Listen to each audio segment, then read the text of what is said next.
Racing Towards a Better World, a series of podcasts to guide and support the Irish racing and breeding industry on its sustainability journey, brought to you by the Irish Field and Horse Racing Ireland.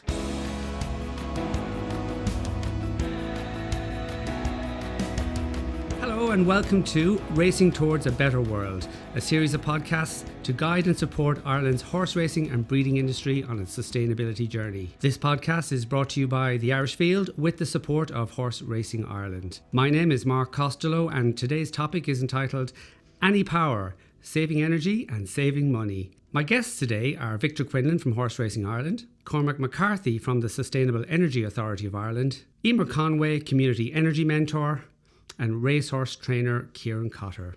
Victor Quinlan is Head of Capital Projects and Environmental Sustainability with Horse Racing Ireland. Victor's role is to help Irish racecourses financially and technically with their infrastructure projects such as industry facilities, track improvements, irrigation systems, public-facing facilities. And more recently, he's heading up sustainability within HRI and in time to the wider industry. Victor, well, you're very welcome. HRI has launched its sustainability strategy. I think it was the end of 2023, early 24 when that happened. Can you tell us briefly about its aims and how it's going so far? Yeah, thanks, Mark. I would maybe preface it by saying a lot of sustainability strategies tend to focus on internal matters, the ESG, environment, social and governance. And part of Horse Racing Ireland's remit is to support and promote the thoroughbred racing industry in Ireland. And to that end, we've added a fourth pillar to our strategy, which is outward looking, which would be the industry. And part of that, we would see adding the sustainability guidance and support to the wider industry. Strategies, by their nature, at their most basic level, are the what. And for us, it took quite a while to figure out what the what was. You know, we're looking at it from the context of governance, government targets, that kind of thing. But also, when you get back into the detail of it, is how can we actually help and support the industry? And I think one of the ways we're approaching it is a learn, show, tell approach. We're figuring it out. You know, we don't know it all. We're figuring it out. And in the room today, we have a lot of people who know more about it than I, and we'll draw on their support. But what I've also found, while the strat is the what, the how is really, really, really hard. When you break out your strategy into component parts and actions, the delivery of those actions takes time, it takes money, it takes effort. But one of the things that we tapped into is the equine industry in Ireland is, you know, equivalent to 30,000 employees. HRI is a very small cog in that wheel, but in terms of influence and potential, those 30,000 people in the industry have huge potential if we can tap into them. So if in HRI, if 5 of us can influence that company, if another 50 can influence 500, can influence 5,000, and now we're really starting to make an impact on sustainability industry. And in all walks of life, you have people who have huge interest in different things, and just to tap into that interest, people are interested in water conservation, you know, biodiversity, waste, and the obvious one is in terms of CO2 emissions and energy saving, and part of where we are today. Just in terms of the actions, I'll do them maybe very briefly in reverse order. In terms of governance, again, we're a public body, we have emissions targets, they're facts of life, we must work towards them. We do work in the space of diversity and inclusion and employment, that kind of stuff, which is really important. The second piece in relation then to social, a lot of the work we do in the social side of the sustainability strategy is around education and training and improving ourselves and those around us. More recent outputs from that team would have been in industry induction. When you start in the industry, health and safety training, do a lot of work in the gamble aware space, and that kind of thing. Long term, though, if the big picture is where you want to go with this, it would be to partner with education providers, that we get into a space of education for the equine industry.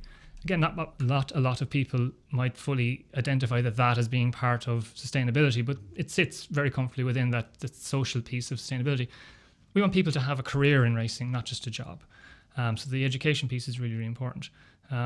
Then back to the environment, which was where we are today and some of the actions that we've taken. Rolling out some of the more simple things, the likes of switching our fleet over to electric vehicles, then installing the associated electric chargers and all that goes with that. On some of the sites, there's a lot of biodiversity work, planting, a lot of that positive stuff. Like racing has a really green industry in the first instance, and we're working on that and playing on that and improving on that.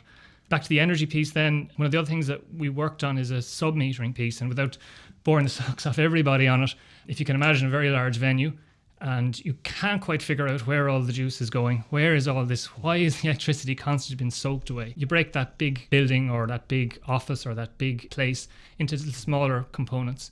And from that, then you can work out, that's where it's happening. It's here, it's that at night, it's this during the day, it's a race course, like why are all the TV screens still on and we're a week away from racing, that kind of stuff. And that sub-metering allows you to see where the electricity is going and see where all your energy is going. A wise man said to me once that you can't manage what you don't measure. And one of those things with the sub-metering allows that, but it also allows you to understand your future needs. So we get into a little bit more detail on the likes of heat pumps and solar and stuff like that. The solar, helps you fill in for what you're using. But if you don't know how much you are using, how much you're going to use, you don't know how much solar you need. So it's the whole thing becomes quite circular. But one of the other things that we did that would really recommend to understand what you use is that whole idea of an energy audit.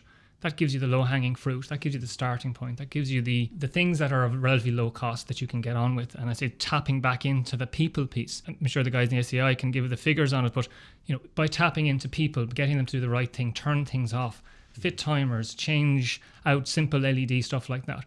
I think it's kind of 10% is the general benchmark of what you can do. So before you ask anybody for a single euro to do a capital project, let's concentrate on the 10%, get the people power going and use that to get the energy saving. And that's what the other point I would make is, what I often say internally is, if I can show you the saving that I made with the sub-metering or whatever the project is, can I have the money back, please, to reinvest in something else? Maybe it's a biodiversity project, maybe it's a water conservation project, but at least you're getting the circularity going and you're getting it happening, But thanks very much. We're going to hear a lot more information. I know from Cormac and from Emer and from Kieran. I'm conscious that a lot of listeners, not even around step 1, they're at step 0. And you said something to me before we started recording today about, if you just do a thing, and is that a good message to tell people that don't expect to solve everything today, but we'll get you'll get some ideas today about how to take the first step. The first step is obviously the hardest in that it comes back to your knowledge and your understanding. Everybody is afraid to spend their own money on something that might go wrong, and certainly in working in an organisation, you're very conscious it's other people's money you're spending, so you want it to be right. So absolutely, do just one thing. It doesn't really matter what that one thing is, whether it's a biodiversity, whether it's energy. Obviously, ideally it would be energy, because that's ultimately where we're trying to get to decarbonisation and eliminating fossil fuels. But do one thing, and that'll get you started. It'll give you the confidence then to move on and tackle another thing, a bigger thing, and tap into the resources that are there. And it doesn't necessarily have to have a cost associated with it. I think a lot of people, myself included, first of all, I want to say sustainability strategy that you have, I had no idea why the term it was, or how widely you've interpreted it. It's not just biodiversity and energy, which we're talking about today, but people will see sustainability meaning that's going to be regulation. You're going to cost me money, where I think from our chats we've had before, there's a lot can be done. There are some grants available, but there's a lot that can be done without spending huge amount of money. And where there is investment, there's usually hopefully there's a pretty concrete payback period. Is that what you found? I definitely found that. I know a lot of, talking specifically about race courses for a minute, I appreciate the industry is much wider than the race course body, but a lot of the race courses did energy audits, and from that they learned where they could save money. And to be fair, some of them were like, is this real? Is this can I actually? And I said, yes, it is genuine. There's a scientific basis to this that will give you a calculation that will, if you manage to pull it off, will actually get you a saving. And as I say, take that saving and hopefully reinvest it back in. Very good. Well, thank you very much for the background on that, Victor. I want to come back to you a bit later in the podcast to get your views on what Cormac and Emer and Kieran have to say.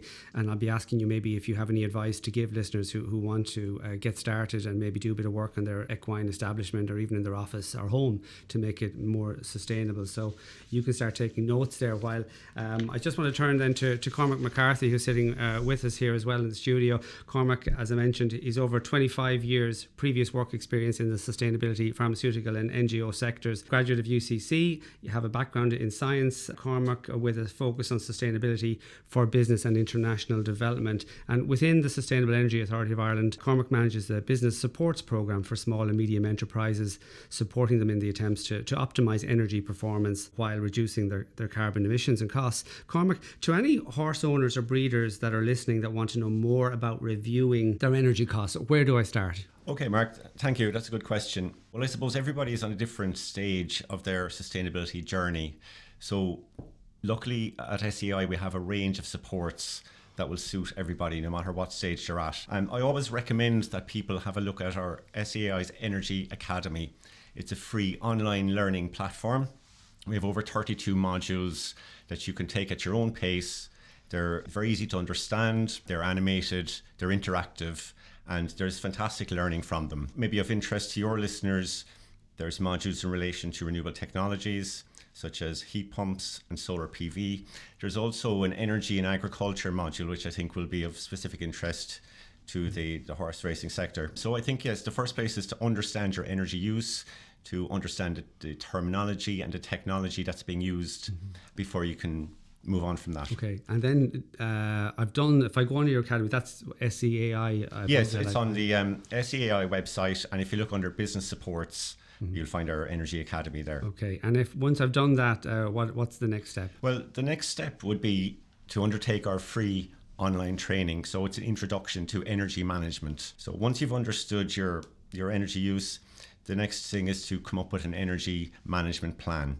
And this is a 2-hour course that we run approximately once a month. It's free to all businesses, and I'd highly recommend it. It will help you to understand your energy use, what are the significant energy users within your business, and how to save money and to reduce the energy from those. So it's a very good starting point. It's suitable for micro enterprises as well as small and medium enterprises. Do you find if people even put in those 2 hours, they actually could save a significant sum without ever having to make a phone call? Absolutely. Just from even doing the Energy Academy modules, it's possible to save, I would say, up to 10% from no cost measures. Just simple things like turning off switches, turning off lights, just monitoring your energy bills a little bit more closely. And then when you do the energy management training, you could save potentially another 20 or even 30% is what I'm hearing from experience from our SME customers. So once they start tracking and monitoring their energy and looking at their bills and seeing where the energy is being used in their business, they're then in a position to be able to reduce that. And as I like to say, the most efficient thing you can do with energy is not use it in the first place. Energy costs money, so the best thing you can do is actually to try and reduce that right across the board. So there's definitely learnings from just doing those two educational pieces. And Victor mentioned an energy audit earlier on. Sounds get worried when auditors have been called in, but what does that mean? How difficult is it? It's very straightforward. So if you go onto our website, once again, SEAI, and search for energy audit, it's one of our business supports, and it's essentially for any business that's spending over 10,000 euros a year on energy. There's a free energy audit available to them. So it comes in the form of a 2,000 euro voucher. Very straightforward. The customer can select an auditor from our list of registered auditors on our website. The auditor will go out and do an audit on their site in person and identify all the energy users that are there, where the energy is being used, how much energy is being used, how much is costing, and what are the opportunities then to reduce energy use and to save money. So the customer will be presented with a report of very high quality, which is essentially a roadmap to decarbonisation. They'll be able to see the opportunities that are there to move away from fossil fuels and to save money. Some of these opportunities are no cost or very low cost. Others would require a little bit more investment into renewable technologies. But at the end of the day, the customer can be confident that they have the knowledge and can take steps towards working towards their decarbonisation. It might sound to a listener that, well, energy audit, that might be something for the biggest stud farms to do, our Leopardstown race course. You're doing SME. So, could a stud farm, is there a size that I need to be a racehorse trainer? Say he's only got 4 or 5, employees, or what typically would you do agricultural? Yes, it's open to all small and medium enterprises as long as they're spending over 10,000 euros a year on energy. If they're spending less than 10,000 euros a year, it's most likely that the free energy management training will suffice, because that will also identify energy savings opportunities for those who are spending a little bit less. But no, it's open to all small and medium enterprises, and we'd welcome your clients from Horse Racing Ireland too. This is a stupid question, but does energy mean fuel as well? Because obviously fuel in racing is a huge thing. Absolutely, yes. Energy includes heating, cooling, electricity, transport. Yeah, right across the board, yeah. Massive transport thing. And then, so I get my energy audit. Is there a typical time that takes? So typically the business would send their energy bills to the auditor for review and then the auditor will arrange a suitable date to come on site, do an on-site audit of the business. It can take anywhere from a few hours to a day, depending on the size of the business. Typically, it would be a half a day site visit, and then a report is sent out to the customer after that, where they have a chance to review it and ask any questions of the auditors that they wish to need to gain a little bit further understanding. And once they're happy with that, then SEAI will pay that voucher to the auditor. So it's essentially a free audit, a free energy audit for your business. And do they give you advice afterwards? Like, I've got the audit done, but I don't know. It's telling me that I'm using X, Y, and Z, but is it a roadmap after that to where I go? Yeah, absolutely. So it shows you where you are now, and then it shows you the potential energy savings you can make and financial savings as well. So it does absolutely give you a roadmap. If you're using fossil fuels, it will show you the opportunities to move away from that towards renewable technologies. If you're using electricity, it will suggest alternative ways to save money, such as going on a lower tariff with a different supplier, or maybe moving to more energy efficient equipment. So absolutely, yes, it will be a comprehensive roadmap towards decarbonising your business. Victor? Just on that, I've seen a few of those reports back, and one of the other things that appears on them that I think is quite useful is they give you an approximate return on investment, which I think is really important in terms of, if you do this, what you will save will take 2.5 years or 28 months or whatever it will be, but it gives you a feel for how much you could invest, how much you're willing to invest, and what that payback would be. So it's not just a one-way travel in terms of the spend. And I think that was really, for me, it was very helpful, because when I'm trying to categorize the starting point, as I said, the very back to the very start piece is or how do we do it, is if you have the list of things that have value and cost and payback, it then becomes very clear which ones you might want to tackle first. Well, everyone in racing is interested when you talk about grants. You mentioned the €2,000 grant for the audit. Are there any other grants then available later on? Are you involved in those, or do you end up applying to different bodies for those? Yes, there are a whole range of financial supports through SEAI as well. So when you get your audit report, you'll have a list of opportunities, and many of those will link to the relevant grant scheme within SEAI. For example, we have launched recently 2 rapid approval grants. One of them is for solar photovoltaics, a solar PV grant, and the other one is for business energy upgrades, which is things like a building management system, heat pumps, building insulation, variable speed drives, and so on. There's a whole range of supports available. So the report will link to those, and they're very straightforward. As a business customer, you could even log on to the website, register yourself on the portal, and have a look around and see what sort of grant you would get for the measures that you're interested in doing. You could have an offer within 10 minutes. So it's rapid approval, very successful, very popular. So I'd highly recommend that your customers would engage with that once they're at that stage. And those grants are there now. I mean, hopefully they'll be there for some time to come, but they're there. There's no reason why you shouldn't do it today or tomorrow, because, this is an area that's only going to get more and more attention in our lives, I assume. Agreed. There are grants there now, and when there's up to 30% capital support available, I think it's a fantastic opportunity now to get ahead of the posse, so to speak, and start making progress on that pathway. Brilliant. Well, I tell you, one man who did take initiative is racehorse trainer Kieran Cotter. He's based in Portarlington in County Laois, and he has a very good story to tell. I'm just going to give Kieran a call. Hi, Kieran, are you there? Yes, Mark, how are you doing? How's it going? I'm here with Victor Quinlan, HRI, Cormac McCarthy from the SEAI, and Emma Conway, who's also a community energy mentor. We've had a great old chat here. I've been talking you up, Kieran, as someone who took the initiative, and you went ahead and got solar panels on on the roofs of your stables. I believe it's going very well. I wondered, Kieran, if you have a moment, would you mind telling us why you did it? Well, I suppose the obvious reason is it started out with, let's say, the energy prices increasing month on month there back 2 or 3 years ago, and it had been in the back of my mind that that it would be a good idea to get some cheap energy for the yard and for the house, and that coincided with the new TAMS grant application came out, where it was 60% grant aided if you had a herd number, and of course, as we all know, there's no VAT on the solar panels as well. So I just took the approach and went ahead, and I dealt actually directly through the IFA, because they came on board and they did all the legwork, the paperwork, and you can get swamped under with these grants, and having all the forms I's dotted and T's crossed and whatever, and they just took it on board, and it was just a case sit and wait, and eventually it came through, and we're very, very happy with it, how it's worked out. We probably have it in operation a year and a half now. Yeah, you have just 21 panels, I think, isn't it? On 21 is the max. They take your average meter reading over the previous year, and you'll only be granted how many panels it would take to cover your average cost.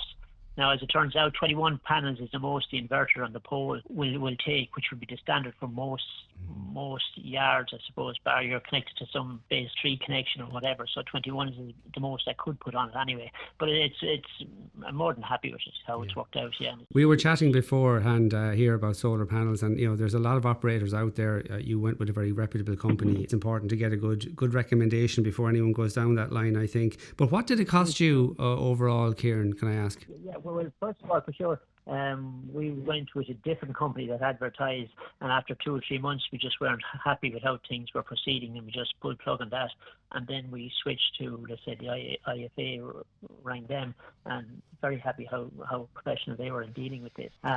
Cost wise, 21 panels, I just looked it up there, I think it was 27,000, about 3,500 of that was VAT, which came back, and then 50 to 60% grant was about another 12,000. So all in all, thereabouts, it cost me 11,000-12,000. So a no-brainer. And what are you saving, do you know, at the moment, per month? Well, I'm saving, I suppose, after having it in for probably a year and a half now, I'd be in a good position to say, I'd say our electricity bills at the moment are probably paying in the region of 40% of what it was. And now, even that figure alone doesn't tell the full story, because we also bought a fully all-electric Volvo, and it's my wife's car, and I've been putting in 400 or 500 euros worth of diesel a month on that, and now that's all charged through the system.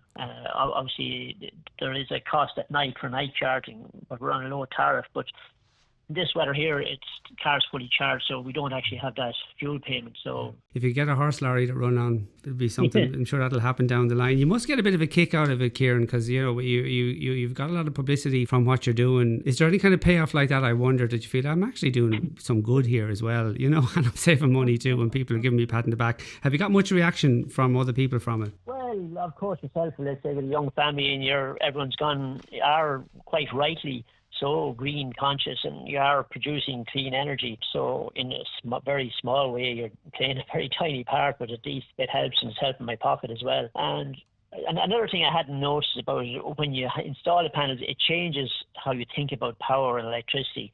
Like, we all were very kind of flippant, and we just turn on the kettle, we do this, that, and we don't actually think, and then the bill comes. But when you have the solar panels in, you start thinking about how you use power, which is another spin-off, and you're conscious of where you can save. Because let's say you have the app on the phone, and it'll tell you what you're burning or what you're saving or what you're returning back to the grid at the press of a button. Let's say we change tariffs now onto the lowest tariff is, I think it's 7 cents from 2 to 6 in the morning, and let's say I have the solar panels are battery backed up as well, so I even charge them at the low rate at night. So in the morning time, before the sun comes up, I'm working out of the battery, and then when the daylight hours come in, the panels charge the battery. So it's worked out very well. Brilliant. Well, listen, Kieran, I won't take up any more of your time. Thank you very much for telling us all about that, and I wish you luck for the best for the rest of the season.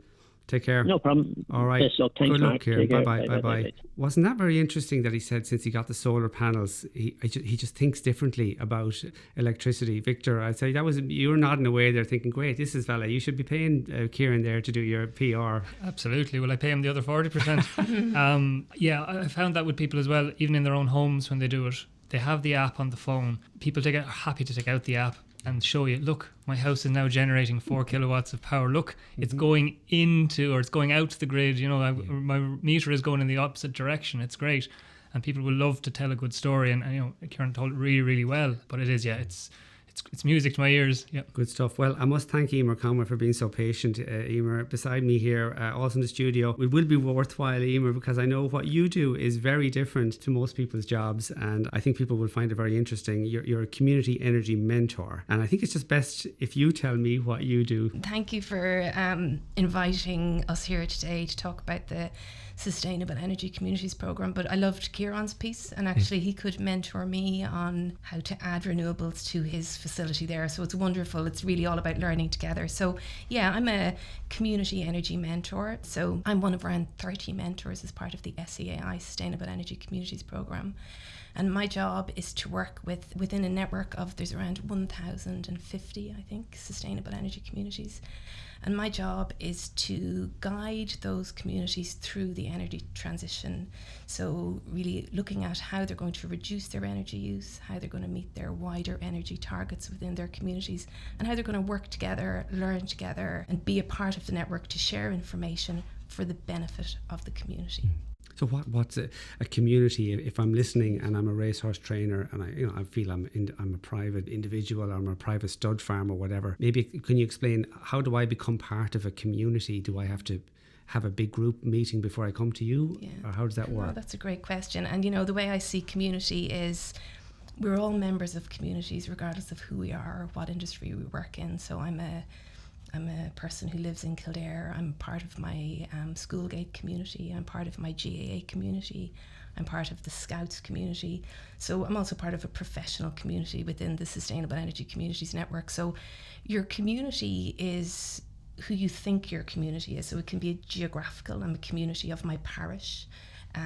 But it also can be a community of common interest. So I would like to see the I part of what Victor spoke about. I would see that industry as its own community. So that's what a community is. It is whatever you want it to be, really. But in terms of in terms of the energy transition, it's how you work together to reduce your energy consumption. Can you tell us then, how do you see the horse racing, how the horse racing or indeed the thoroughbred breeding community could benefit from the service that you offer? Yeah, okay. Well, again, it's really important to see yourself as part of that community. So it's part of really collective effort and seeing that you need to work together with your neighbours, with your colleagues, with your stakeholders, with all of the people that you work with. But the communities program is about, it's very similar to what Cormac was talking about. It's a structured mentoring program. So it's about learning about your community, your industry, learning about decarbonisation of that community, learning about the technologies, the smart technologies, and learning about them together. So listening to this podcast and hearing about what Kieran did, and Kieran is a real example of how we want the community network to operate so that we learn off each other. So I'll be asking people within my network to listen to Kieran's great story. So that's the first part. You learn together, you build capacity within your community, within your industry, about the technology, about who we are, but also about how to access various types of finance that are not just related to the energy finance. There's community climate action funding, which is very powerful within communities, showing GAA clubs how to retrofit their buildings, how to install EV chargers, how to put on solar panels, etc. So that's the first part, is learning together, sharing information, getting comfortable with making decisions by asking questions within your cohort, and getting comfortable talking about these quite scary, complicated concepts around the energy transition. And also they're expensive, they're capital projects, so it involves a level of engagement and education and comfort before we can move on. In racing and breeding, we have some very good representative organisations, and they're quite influential, and they're very proactive in getting talks on and informing other members about what supports are available. So would it be suitable for example, the Trainers Association, the Breeders Organisations, or even the Stable Staff Associations to get in touch at that level? Is that the best way to do it, or can individuals get in touch themselves? Absolutely. There's a couple of ways of going about understanding what the Sustainable Energy Communities Network is about, and how to, I suppose, understand where your local sustainable energy community is. There's a great infographic on the SEAI website, so you can have a look at the map there and see, I'm in Maynooth. Is there a sustainable energy community in Maynooth? And yes, there is. And they've done an energy master plan that'll tell you the housing estate that you're in, what the building energy rating of that estate is, and therefore what the pathway is for your home. Okay, so that's kind of comfort in numbers in that context as well. So yeah, go to the Sustainable Energy Communities Network, see where your local community is, and ask to join them and to share information, or for them to share information with you. But just separately on the horse racing industry, I'd love if Victor, on foot of this talk, would set up a sustainable energy community within HRI, or if the breeders set up a community, or whatever grouping within the equine industry, they are a community. So to set up a network to share information. I recently set up a network with the GAA and Kildare Green Clubs, so that it's not 49 clubs learning separately, it's 49 clubs learning together and sharing information together, understanding the best funding, understanding the best technology, the best providers, just, I suppose, encouraging action by sharing information and getting people comfortable with taking action around decarbonisation. We all know what's going to happen now. So it's just a matter of, everyone's really curious now, Mark, in terms of trying to see what's the next step for me, what's the one thing that I need to do. And actually, that mindset, I find, is really powerful, just to be curious, stay curious, join your local sustainable energy community network, or better still, set one up. I have more questions on that, but I should have asked you at the start, actually, who does Community Energy Network sit under, and what is the website, first of all, or where do I get more information? Okay, so we are we're a programme of the Sustainable Energy Authority of Ireland, so that's the government agency that Cormac works for as well, that looks at managing the energy transition for the department. So we're a sustainable energy communities network within the SEAI. But communities, the interesting thing, and the thing I love most about communities, it kind of encompasses everything. It encompasses retrofitting, it encompasses SMEs, it encompasses industries, it encompasses buildings like we're sitting in now. So it's very broad, and the purpose of community is very important when it comes to energy, because if you look at the future of energy, it'll be common systems that we'll be using to develop energy, clean energy systems from sun, wind, geothermal. So community and community ownership is a very big part of what we do in the network as well.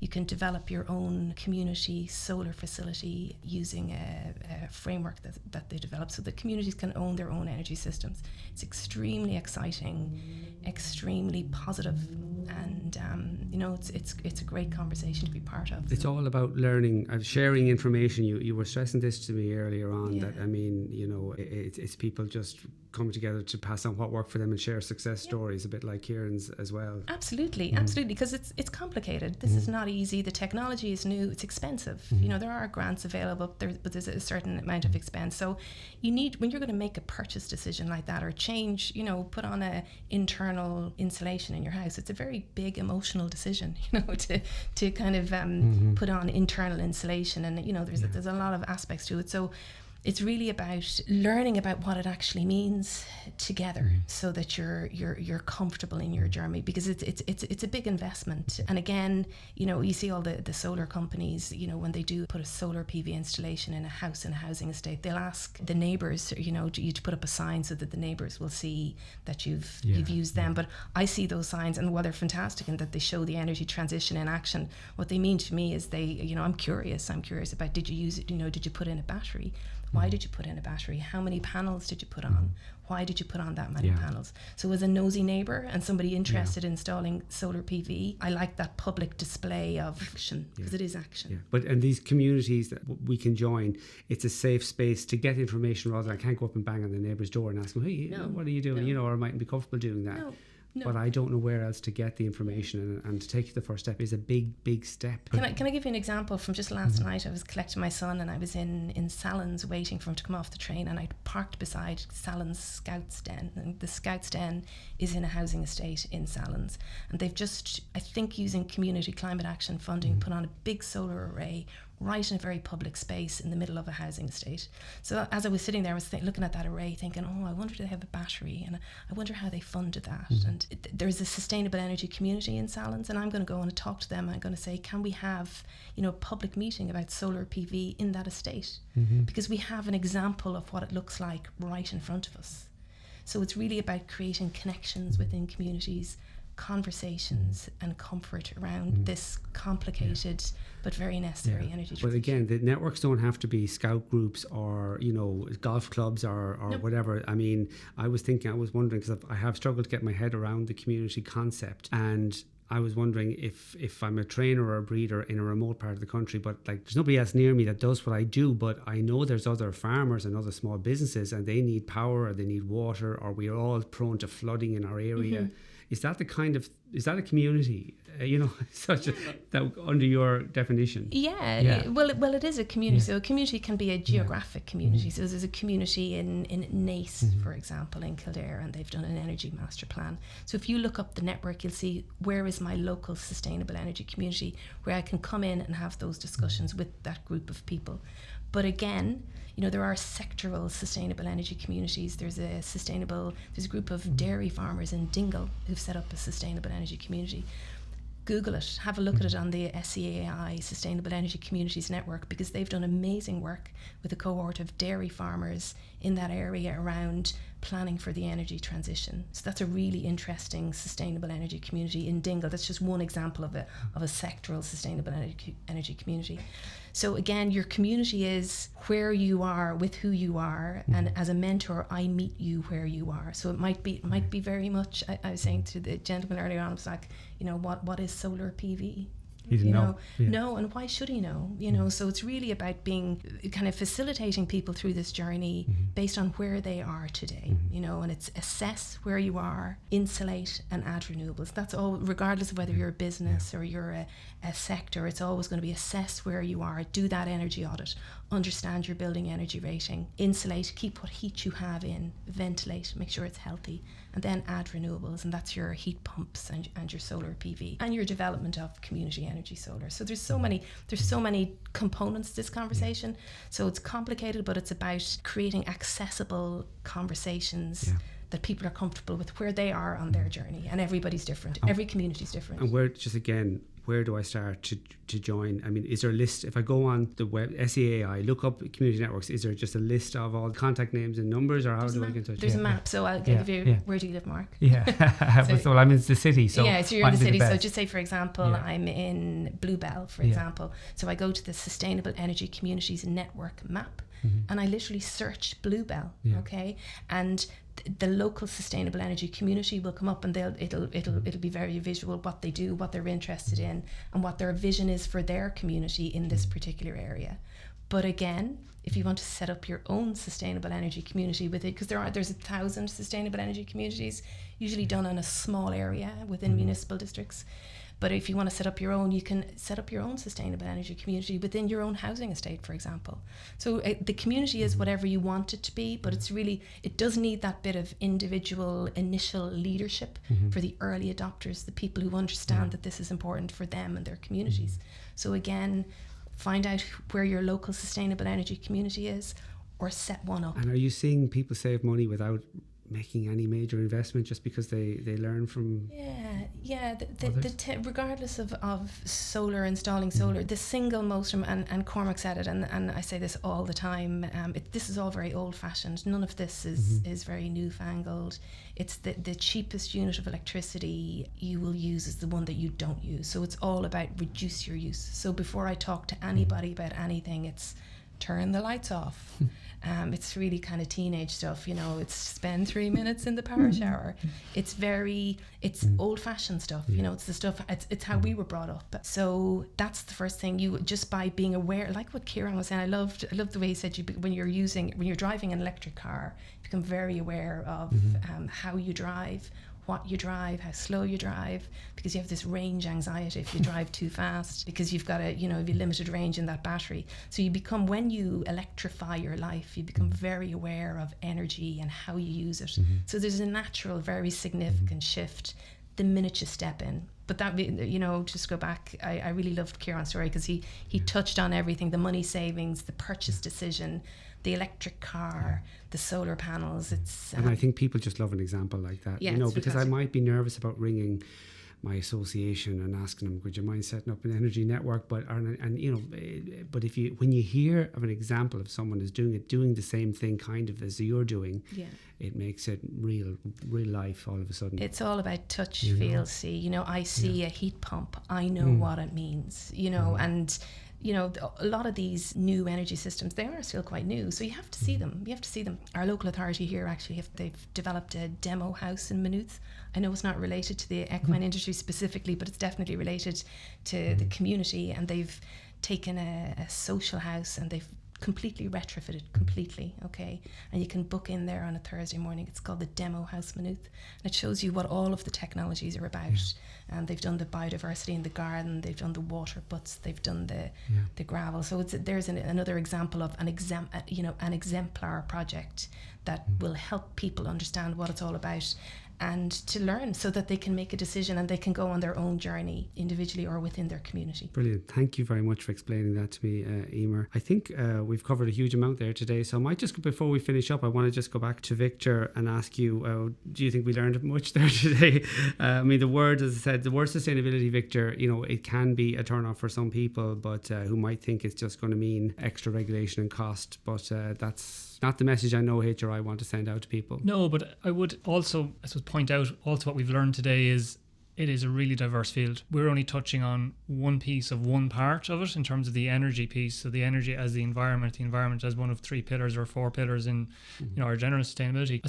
If I was to kind of summarize or take away my learnings from today and kind of distill them down into some very simple points, would be surround yourself with people who know just a little bit more than you. And that's part of what the guys here today, they just know a little bit more than myself and yourself, and they've given me the confidence, and it's about the confidence of being able to make the choice comfortably, knowing that you're not going to make a mistake with your funding or with your money. The other one is talk to, and again it is mentioned around the table, is talk to people with lived experiences. Kieran is just absolute perfect example of, I was a bit hesitant, I wasn't sure, I started with somebody, I didn't like where they were going, I went a different route, I've got a great outcome. Everyone loves a good story and everyone loves to share a good story, and that's fantastic. I might also just touch on one or two other things in terms of if you are an organisation. So say for example, and I know we mentioned communities and the concept of community, like the AIR, the Association of Irish Racecourses, could be a community. You know, if they formed a community group, then they are getting into a space and doing a thing. And to other organisations, to smaller organisations, maybe it's just form a green team. I know in HRI we have a green team, and a big shout out to them because they're the ones that do all the work, I do the talking. But you know, they've put together a training module as part of, again, back to the very beginning. The strategy is the what. The rollout of it is the how. And one of the hows is how do we educate people. And so we put together a training program, echoing a little bit what Cormac is saying there, but the idea of that training program is that it would be equine focused.